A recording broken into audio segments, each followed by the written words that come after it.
So let's walk through just a little bit of what people can see, or what was happening here at Murmuration. It was 3 days: Friday, Saturday, and then Sunday as well. For instance, let's talk about the thought leaders. What could a person expect when they walk in there?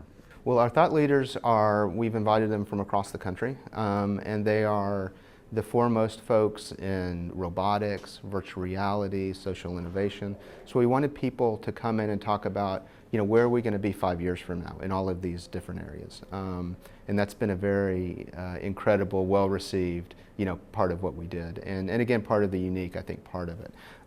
It's not just like TED Talks where it's a certain format. We have some people who are doing talks. We have some people who are part of panels. Some are in conversation with each other. So the format changes based on the topics. So there's a lot of diversity of experience within the thought. Conversations that are hard to get into, or hard to, we hear this a lot. People say things, especially when we talk about the issues St. Louis is facing. They say, well, we're having the conversation. And sometimes I kind of want to say, well, where, when? Just me and my friends, or how do you broaden that out? Is this maybe an opportunity to do that, whether it be technology, or I heard one earlier that had a little more of a social justice component to it. Mm-hmm. Is that it? Are you creating an environment that maybe we don't always have, I guess? Yeah, I think so. To mix up the format means that you can look at the individuals and you can look at the topic and you can say, all right, what format is best for that 90 minutes or 1 hour? So you have some control and you have some options to maximize the experience for the attendees. If everything's just a talk, then you kind of have to pigeonhole everything into that type of format. But if you have 3 different formats to work with, you can be more deliberate.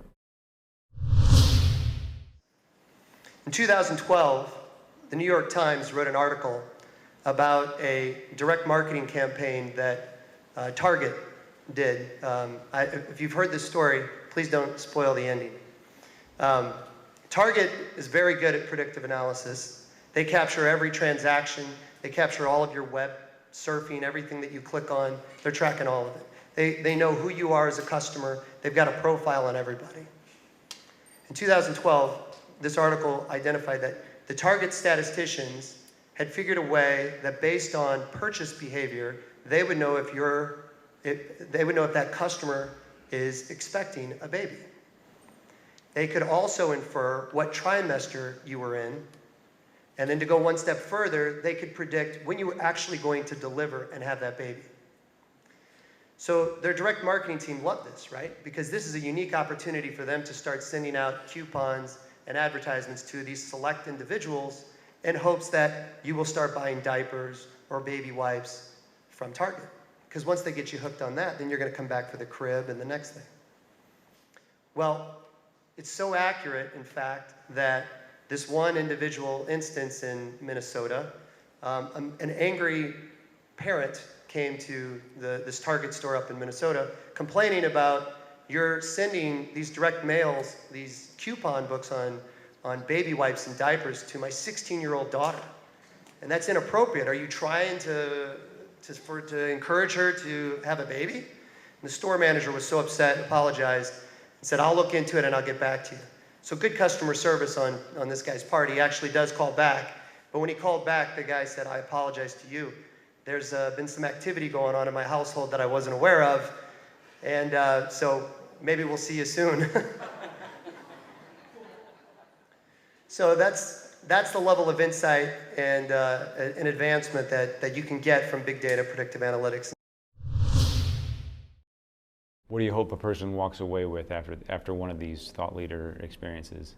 I hope they are enlightened, because a lot of this stuff is cutting edge, and it gets, they're all accessible, but at some point they go deep and they talk about things on a higher level.